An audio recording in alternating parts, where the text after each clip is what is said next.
Pauta em debate. Oferecimento Village de Engenho. Fone 3154-8004. Bateria Impact e Construtora Prestes.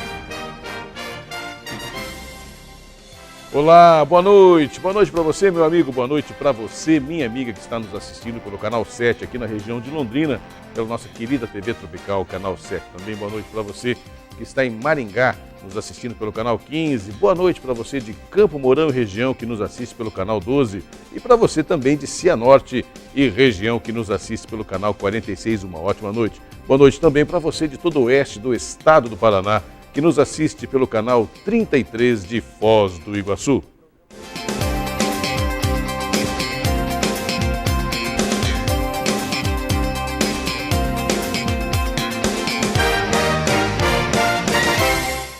Estamos de volta com o Pauta em Debate. E o assunto dessa noite é um assunto muito importante. Quero dizer para você, meu amigo, para você, minha amiga, que é um assunto polêmico, é um assunto delicado. Polêmico não é a palavra certa, delicado é a palavra mais certa. Ele, inclusive, está no editorial da Folha de Londrina, recentemente. O Giovanni mostra aqui para a gente, por gentileza, né? O editorial diz o seguinte, ó, olha aqui, a chamada transplante de órgãos e conscientização. Você sabia que existe todo um trabalho da saúde pública em todo o Brasil para captação de órgãos e colocar esses órgãos à disposição de quem está precisando? Existe uma fila de espera de mais variadas necessidades para os chamados transplantes. Mas, ao mesmo tempo, volta e meia, o índice de doadores acaba caindo um pouco. Aqui no Paraná, por exemplo, no primeiro semestre de 2014, houve uma queda de doadores em relação ao primeiro semestre de 2013. Mas ainda está muito maior do que no começo, em 2010, 2011. Mas para falar por que as pessoas estão se recusando, às vezes, os parentes, é claro, a autorizar a doação de órgãos do ente querido que vem a óbito, está aqui conosco a coordenadora do setor de doação de órgãos da 17ª Regional de Saúde, Ogli Beatriz Bach. Ogli, seja muito bem-vinda, querida, uma boa noite. Muito obrigada, boa noite. Antecipando aí o agradecimento pela oportunidade da gente poder, como diz você, trabalhar esse delicado tema, né? Tem uma pessoa que doou e ela disse, esse tema é sério e sublime, né? Então, a gente pode substituir o delicado por alguma coisa que é muito séria, mas que é tremendamente sublime, né? Invertendo um pouquinho a lógica da conversa, eu queria que você falasse para a gente, você cuida, claro, do setor de captação de órgãos. Mas nós temos bons exemplos aqui no Brasil, no Paraná, de pessoas que tiveram uma sobrevida, ou que têm hoje uma sobrevida, graças a ter recebido um órgão em doação?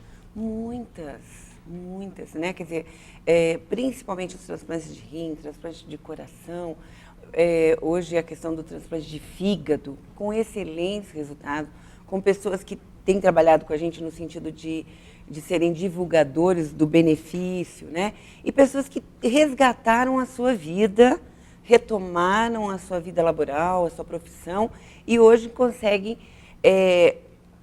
ter uma boa qualidade de vida, né? Nós precisamos ter clareza que quando eu tenho uma doença sem controle, né? Uma cirrose hepática, uma hepatite fulminante, uma miocardiopatia, uma insuficiência renal crônica, quando você é transplantado, você troca uma doença sem controle por uma doença com controle. Porque, assim, porque às vezes a gente quer mistificar tanto a questão do transplante como se fosse algo mágico. Não, uma pessoa que transplanta, ela tem que cuidar muito bem desse enxerto, ela tem que usar a medicação continuamente. Só que ela vai retomar grande parte da qualidade da vida que ela perdeu, ficando numa máquina de hemodiálise, ficando em sucessivas internações, no caso da miocardiopatia, da insuficiência cardíaca, que o indivíduo não consegue ir no banheiro sozinho, né? Ele perde totalmente a sua capacidade laboral. Então, o transplante, de fato, beneficia, né? Estou me lembrando, você está me falando, e na minha memória aqui veio seu Porto, faleceu recentemente, mas ele teve mais de 30 anos de vida de transplante. O primeiro transplantado de Londrina, de rim, sobreviveu 36 anos. E se não tivesse sido feito o transplante, ele teria morrido logo em sequência, possivelmente. Do rim, vamos dizer que a sobrevida do transplantado e de quem faz hemodiálise, hoje o do transplantado ele é maior. Né? Hoje, em virtude da qualidade, hoje da seleção dos enxertos renais e da própria tecnologia, né, em realizar esses transplantes, e dos imunossupressores, dos medicamentos, você consegue, se a pessoa se cuidar, porque não é uma coisa mágica, não é peça que se troca, né? Você não tira uma pecinha que põe ali, como se só parafusar, não. Você vai ter que cuidar disso. Então, é importante a contrapartida de quem cuida, porque hoje o Brasil, na sociedade, é essa possibilidade do transplante. O indivíduo transplantado tem que fazer a sua parte no sentido de se cuidar, de tomar a medicação regularmente. Né? De valorizar, inclusive, aquilo que ele está recebendo. Exatamente. É uma coisa também que chama atenção. Inalienável, né? É um bem inalienável. Não, e uma coisa também, eu quero inverter toda a lógica da conversa para a gente chegar lá na ponta e falar assim, olha, vamos falar um pouquinho da questão da doação. Mas nós falamos do bem que as pessoas recebem, da questão da sobrevida, que ela é fantástica, que boa parte das pessoas poderiam vir a óbito, ou então ter uma qualidade de vida muito ruim e acabam tendo uma melhora significativa na qualidade de vida. Mas tem um outro lado que também chama a minha atenção quando se fala de transplante de órgãos aqui no Brasil, que é justamente o que você colocou, a tecnologia. Eu me recordo, eu era criança ainda, quando o Dr. Christian Barnard fez o primeiro transplante de coração na África do Sul. E o que me chamou a atenção foi justamente isso. Na África do Sul, por que não nos Estados Unidos ou na Europa, mas na África do Sul, né? E hoje, isso dos anos 70 para cá, hoje nós temos tecnologia aqui em Londrina, no Paraná, no Brasil, para fazer transplantes das mais diversas condições, com qualidade e com sucesso. E isso é um bem também inalienável. Sem dúvida. Hoje nós podemos. Quer dizer, toda a infraestrutura é possível, só que existe uma coisinha que vai determinar. Coisinha, e não estou dizendo isso de forma pejorativa. Se não acontecer o sim, a doação, toda essa infraestrutura, de nada adianta. Mas eu acho que você tocou num ponto bem interessante. Por que o Christian Barnard sai dos Estados Unidos, o berço da ciência, da evolução tecnológica, e vai fazer um transplante lá na África do Sul? Lá podia. Não, porque, na verdade, assim, lá naquela época era onde começou a se discutir, porque com o advento da UTI, nós tivemos um novo tipo de morte. Observava-se que alguns pacientes, mesmo preservando, por estarem no respirador, por estarem sendo utilizados uma droga vasoativa, ele já não tinha mais evolução terapêutica, chegando à falência dos órgãos. Opa! Então, nos Estados Unidos, estava se discutindo o diagnóstico de morte encefálica. Christian Barnard estava nos Estados Unidos, levando toda essa discussão. Não tinha conseguido aprovar o protocolo de morte encefálica, de diagnóstico de morte encefálica, conseguiu fazer isso na África do Sul e realizou lá o primeiro transplante. Em seguida, os Estados Unidos, peraí. Se lá pode, lá pode. Não, lá pode não. Vamos ter que estabelecer quais são os critérios dessa nova modalidade de morte, que é a morte encefálica, que acontece dentro de uma unidade de terapia intensiva. Então, o primeiro protocolo de diagnóstico de morte encefálica saiu em Harvard e é hoje o que baliza o mundo inteiro para a definição dos critérios de morte encefálica. Só para você ter uma ideia, no Brasil, o critério de morte encefálica está regulamentado pelo Conselho Federal de Medicina, um dos mais rigorosos do mundo. Então, a dificuldade das pessoas, porque tudo isso é de uma história muito recente, você está lembrando aí do Christian Barnard, né? Quer dizer, uma história que é da nossa história. Da nossa geração. Da nossa infância, da nossa adolescência. Então, assim, é muito recente para a sociedade brasileira. Né? Nós temos 97, que foi aprovada a atual lei, que regulamentou esse diagnóstico de morte encefálica, mas ainda estamos numa pós-adolescência, né? De história desse processo. Então, nós temos um desconhecimento muito grande das pessoas deste processo, que existe a possibilidade, sim, de alguém ter uma lesão cerebral tão irreversível que não se tenha mais nada que fazer por ela. E aí você chega, seu ente querido está lá, dentro de uma UTI, num respirador, ou seja, respirando, o coração batendo, porque está utilizando-se uma droga vasoativa, porque isso é o suporte intensivo de vida. Toca em você, tem calor, mas a possibilidade de vida já se foi. É fácil ver isso, porque a gente está acostumado com que milenarmente nós tínhamos como quando você fala de morte, o que te vem à mente? O coração parou. O coração parou, a tez se transformou e o que você tem? A temperatura caiu. Rigidez. São esses rigidez. Então nós temos isso como sinais clássicos da morte. Quando eu chego, sou comunicada que essa pessoa, meu ente querido, que é meu ente querido. Então isso já tem uma característica, tá? Que mesmo que às vezes a gente sabe da gravidade do acidente que foi grave e tal, nós temos uma coisa da nossa condição humana que é uma esperança latente por vida. E graças a Deus a gente tem isso, que é isso que faz todo o movimento nosso de trabalhar pela própria vida. Você chega lá e aí você não consegue visualizar, né?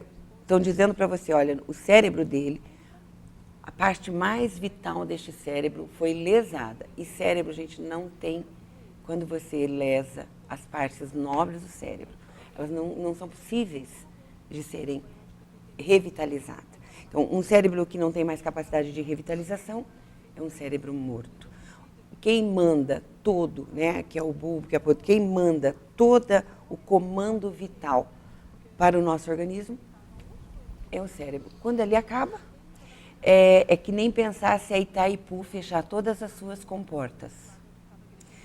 Ela é a grande emanadora de energia, certo? Essa energia corre por todos os rios. Paraná, Paraguai, né? Vai alimentando. Fecha-se. A energia que estiver circulando, uma hora ela vai acabar.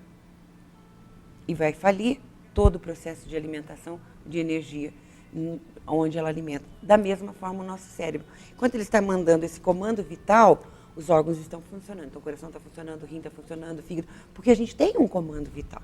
A hora que isso cessa, cessou a vida, gente. Cessou a vida. Fácil entender?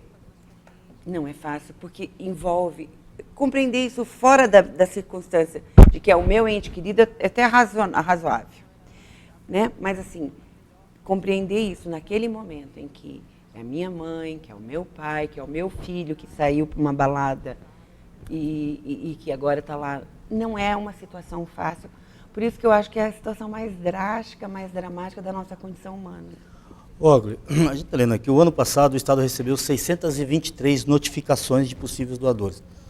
E só 217 que terminaram como efetivamente. Por que essa diferença de número de 600 apenas 217? Alguma complicações? Olha, essas 600 notificações são casos que foram diagnosticados como morte encefálica.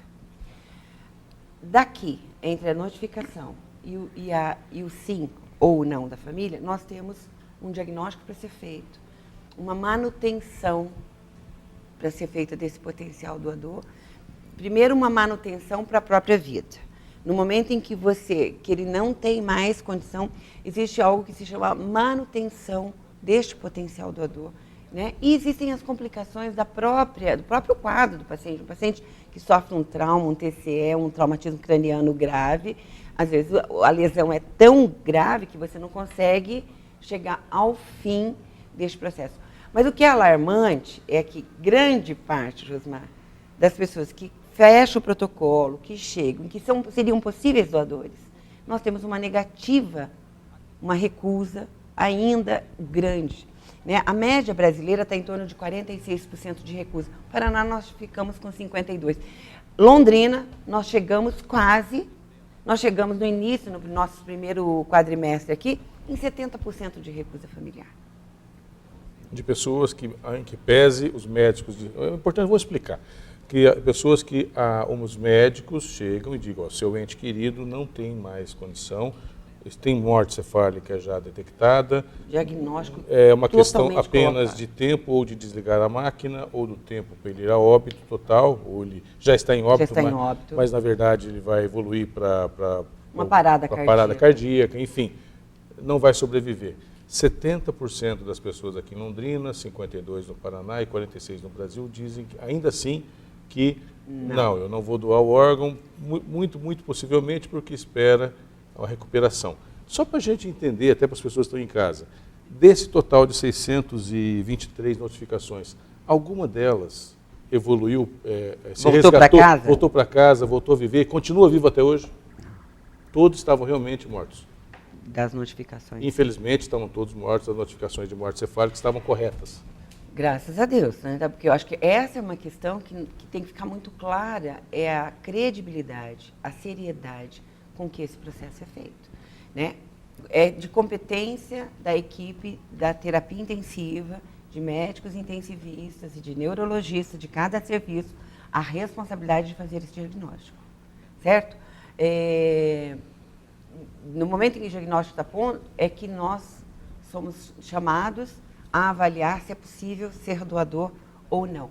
Mas isso é feito com seriedade. Nenhuma dessas pessoas aí voltou para casa. Né? A gente tem aí a internet inundado de casos dizendo isso. Casos que acontecem isso é porque o protocolo não foi aplicado corretamente. Né? Felizmente, no Paraná, nós não temos esse relato de pessoas que voltaram e foram para casa, voltaram para casa. Quer dizer, o procedimento é correto, a família que está nos assistindo pode ter segurança de quando houver uma avaliação de uma equipe, não é uma pessoa só que faz a avaliação, não é uma equipe multidisciplinar, exatamente. Essa equipe chegando e dando essa informação, que é possivelmente a informação, a pior notícia que você pode receber, né, de um ente querido, mas quando essa notícia chegar, se ela chegar, ela foi muito bem avaliada, com parâmetros rigorosos, parâmetros internacionais. Sabe uma coisa que as pessoas não sabem? É que na hora que você é comunicada que é aberto o protocolo de morte cefálica, se você tiver um médico da sua confiança, você pode solicitar o acompanhamento de todas as etapas, dos exames clínicos, da prova documental, do segundo exame clínico. O médico da sua confiança pode acompanhar. Né? Então, isso é para dar total transparência ao processo. Mas, Josmar, remetendo ainda dos porquês, eu acho que uma questão que pesa bastante, e eu posso dizer porque já acompanhei muitas entrevistas, é o dilema que o familiar naquele momento tem, é de saber qual que era a vontade da pessoa em relação à doação. Mas não tinha uma época, você pegou num ponto que você tinha que colocar na carteira de identidade, sou doador, não sou doador. Aquilo não pegou, eu mesmo na minha carteira de identidade não tenho nada. O que aconteceu? Em 97 sai a grande lei, que é hoje a Lei Magna, que regulamenta o transplante no Brasil. E dizia o seguinte: todo brasileiro é doador presumido. Se não quiser ser, declare isso em um documento então, de identificação. Como na minha identidade não está declarado, eu sou então um doador? Não. 97. Isso provocou, acho que a sociedade brasileira não estava pronta, sabe? Para essa compulsoriedade. Não estava pronta. O que aconteceu? Começou a ter uma negativa em documento altíssima. As pessoas, até gente, eu me lembro bem, eu trabalhava em um hospital, uma assistente social, que era uma entusiasta da questão da doação, tinha carteirinha, como nosso amigo falou que tinha aqui e tal. Na minha frente, ela rasgou, ela falou assim: eu sou doadora, mas doação é um ato livre, não pode ser compulsório, não é o Estado que é dono do meu corpo quando eu morrer. Né? E a minha vontade ainda é que tem que prevalecer. Isso significava que nós não estávamos maduros socialmente. A lei avançou, ela não consagrou a realidade. Eu acho que ela avançou. Né? Então, talvez a gente caminhe num futuro para uma compreensão, como é hoje na Espanha, hoje você vê a Croácia lá, que está com os maiores índices de doação, por uma compreensão, por uma tranquilidade em relação a todo o processo da sociedade brasileira. Em 2001, a lei foi alterada e devolveu à família a responsabilidade e o direito de decidir pela doação. Só que daí a família precisa saber a tua vontade, para a tua vontade prevalecer neste momento. Né? E por isso que a campanha deste ano é doação de órgãos. Fale sobre isso, porque comunique a sua família. O Ministério da Saúde, o Sistema Nacional de Transplantes, lançou o ano passado não sei se vocês se lembram, na página lá do Facebook, você poder declarar para os seus amigos, deixar público a tua família, se você é doador ou não. Ou seja, de alguma forma, se não está mais lá no documento, não é o documento mais que vale, porque a lei foi revogada em 2001, que a gente possa, a família da gente possa saber a nossa vontade. E mais do que dizer para você dizer a tua vontade, é provocar essa conversa, que não é uma conversa fácil, né? Exatamente, porque o que acontece é isso. Se você não provocar isso, se falam de tantas coisas na televisão, por que não a questão do transplante? Eu quero só mostrar aqui, enquanto... mostra aqui para a gente, por favor, Giovanni, olha só. Claro, um trabalho do governo do Paraná, com a Central Estadual de Transplantes, e estamos falando, acima de tudo, de SUS, né? Esse é um trabalho do SUS. Então, olha só, aqui a sua voz pode falar mais alto do que você imagina, né? Você dá o melhor seu todos os dias. Continue fazendo isso, né? Dê uma chance também para quem precisa. E tudo isso, é claro, está vinculado numa campanha, nesta campanha, que é a doação de órgãos. Fale sobre isso. Essa é a principal provocação, é também a provocação que a gente faz nessa entrevista, que você converse com a sua família, converse com seus filhos, com seus pais, com seus irmãos, converse sobre o assunto. Coloque claramente essa situação. Olha, ninguém quer que aconteça um acidente, ninguém quer que venha a doença. Claro que não. Mas ela acontece todos os dias, em todo o país, não é diferente da nossa cidade, acontecendo com alguém do seu círculo familiar. Qual vai ser a vontade dessa pessoa?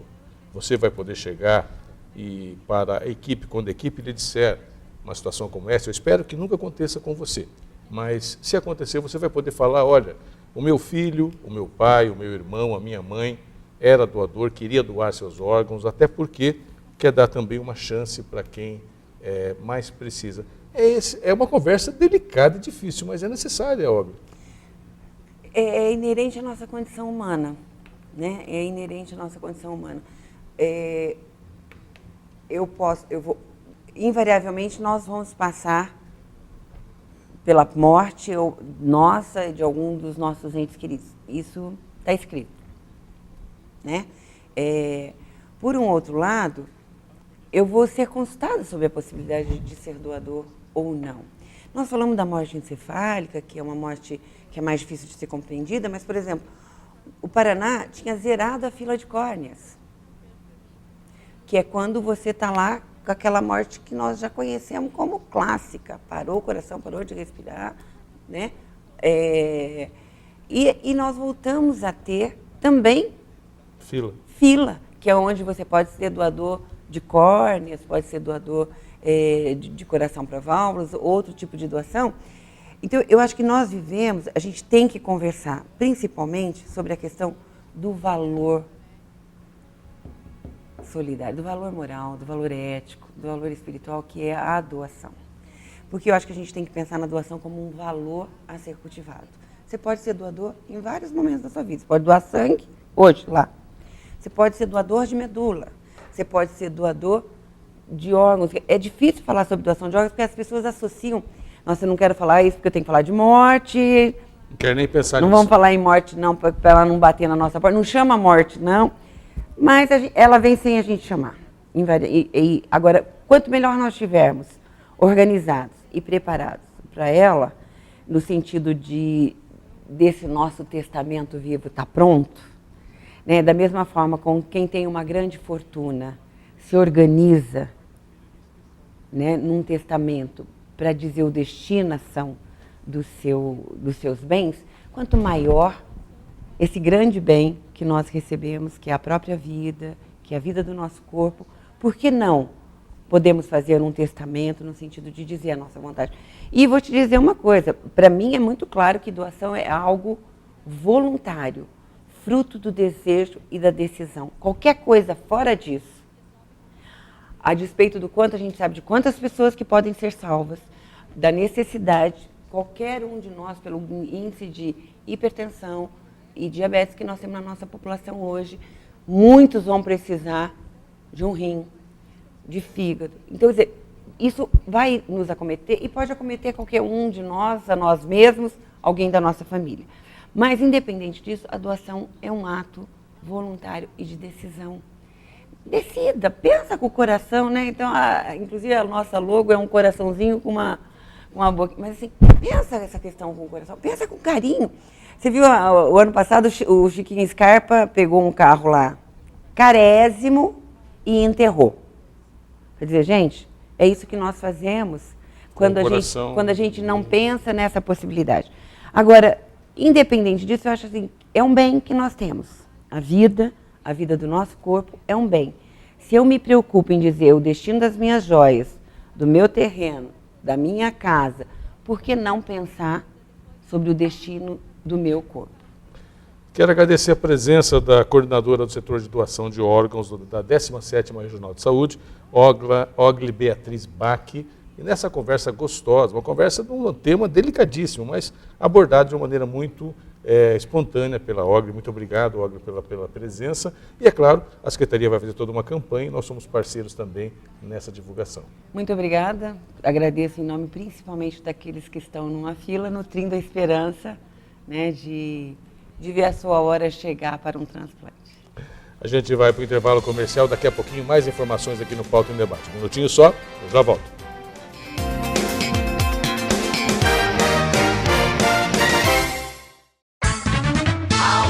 Almeida, servindo você todo dia. Almeida, você sabe, é mais barato. Almeida está sempre ao seu lado. Almeida, com preço e qualidade, bom atendimento e variedade.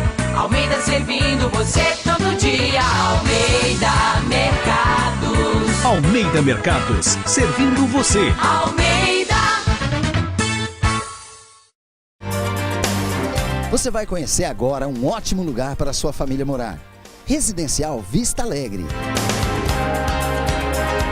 Condomínio de casas prontas para morar. Com área privativa de 89 metros quadrados. Infraestrutura completa com área de lazer e portaria, em ótima localização.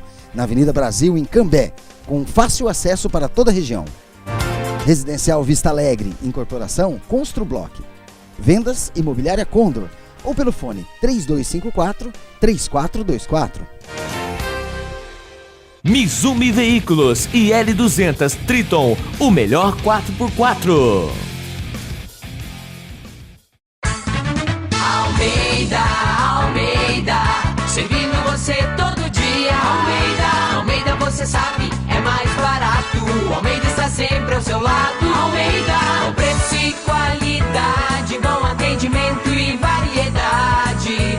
Almeida servindo você todo dia. Almeida Mercados. Almeida Mercados, servindo você. Almeida. Você vai conhecer agora um ótimo lugar para a sua família morar. Residencial Vista Alegre. Condomínio de casas prontas para morar. Com área privativa de 89 metros quadrados. Infraestrutura completa com área de lazer e portaria, em ótima localização. Na Avenida Brasil, em Cambé, com fácil acesso para toda a região. Residencial Vista Alegre, incorporação Construblock. Vendas Imobiliária Condor, ou pelo fone 3254-3424.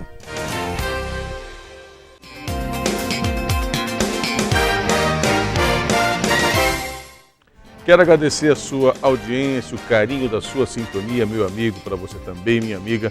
Muitíssimo obrigado mesmo por estar conosco aqui na Rede CNT a essa hora da noite. Que a sua noite seja maravilhosa, que Deus abençoe você e toda a sua família e que amanhã seja um dia maravilhoso na sua vida. Tudo de bom, até amanhã.